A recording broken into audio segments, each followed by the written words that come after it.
Good afternoon, and a very warm welcome to St Peter Mancroft Church, whether you're here for the Lent discussions, whether you're visiting the church or joining on live stream. I'm Catherine Waddams, one of the licensed lay ministers at St Peter Mancroft.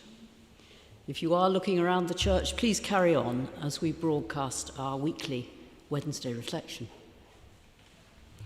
During Lent, we're linking these to our study group on Christian nationalism. There'll be a discussion which follows this reflection at 1:15, and you're all very welcome to join us downstairs for the discussion and a warm drink. This week we're going to be looking at Tommy Robinson and the flag of St George. And in this reflection, I want to focus on feelings, especially our own feelings. We had our Iranian friend round for a cup of tea on Sunday, and I asked how she was feeling. Very angry, she said, very worried, and hopeful. She carries her phone with her everywhere. You know, when we moved from room to room, the phone came too, because she couldn't miss any opportunity to hear from her family in Tehran and Isfahan, which is their home city. And she talked about some of the challenges that they face. Things that seem really routine, medical treatment, for example, for her uncle's advanced cancer, which is compromised because the hospitals are so overrun with casualties from the bomb and missile attacks. It's hard to imagine how it would feel to be worried for a family at the receiving end of all that violence from the air. And they still have to be very careful about how they express their own views. My friend converted to Christianity, which was dangerous for her. Her parents then converted to Christianity, and they've had to keep that secret, at least as long as the old regime remains in force. I don't know how you felt about the current situation, but my own feelings have been certainly challenged by the US action. I'm pleased to see a tyrannical regime challenged, but I really worry at the gung-ho talk from the US about violence, with apparently no concern at all for the civilian lives as their own rockets kill and destroy homes and businesses. And I'm worried too about how all this might affect our own economy and politics. But the war is at a distance. And while I am sorry for and frightened of the consequences at a general level, it's nothing like the visceral disgust and dismay which I experienced last summer, turning into Dereham Road and seeing all those St George's flags on the lampposts.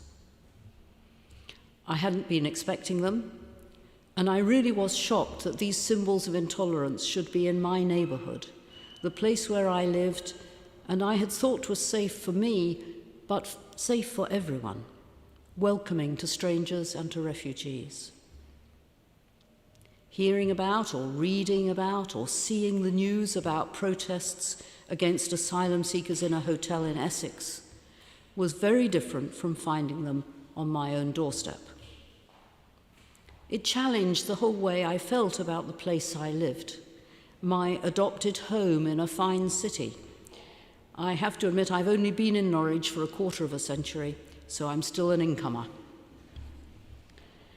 And I felt a repudiation and a rejection of the people who had done this, which I could justify on the basis of their hostility to others, but if I'm honest, was anger at how they had spoiled things for me. I'm not very proud of these feelings. Not because I think anger itself is bad. Indeed, I felt much more at home as a Christian once I realized how often Jesus himself was angry, and how much anger at injustice there is in both the Old and New Testaments. Anger can play a really important part in stirring us up to useful action. It's fueled my own campaigning work as part of Christian Aid, in my professional life, concerned at how energy prices affect different households, in helping to set up the 611 Debt Advice Centre recently opened here. During Lent, our morning prayer includes the quote from the Beatitudes, "Blessed are those who hunger and thirst for righteousness, for they shall be satisfied." It doesn't always feel that they are being satisfied, but there is a reassurance that righteous anger has an important place. But what about the more defensive and personal fury that these actions provoked in me? It felt like pure selfishness, a bit like the petulance of a toddler who doesn't get her own way. My own equilibrium had been disturbed. At the same time, this anger didn't feel very Christian, and certainly didn't encourage me to listen to the alternative viewpoint, which is what many sermons and homilies, including my own, have encouraged. But it did remind me that I am not such a goody-goody as I might like to pretend, to others and above all to myself. Rather annoyingly, of course, I know that God was never taken in.